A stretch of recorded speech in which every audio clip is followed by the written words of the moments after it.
Hi, I'm U.S. Senator Chris Coons from Delaware. I want to thank the ICCF for organizing this briefing.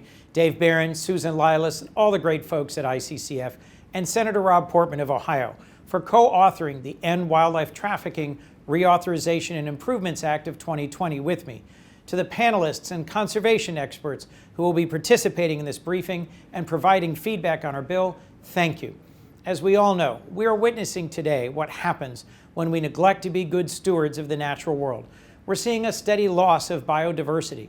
We're seeing increasing migration driven by climate change and a rising demand for wildlife products, leading to an increased risk of spreading novel zoonotic diseases such as COVID-19.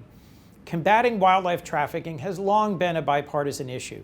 Poaching and illegal wildlife trade is a serious conservation, national security, and economic threat that has to be addressed with a whole-of-government approach.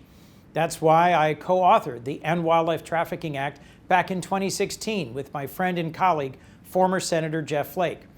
That brought together 17 federal departments and agencies to develop a strategy for combating wildlife trafficking. And last year, that law was used to bring money laundering charges against members of a criminal network involved in wildlife and drug trafficking.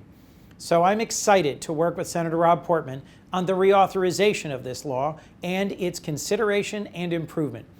It will ensure the continuation of the current presidential task force on wildlife trafficking and give us a chance to incorporate lessons learned over the past 4 years.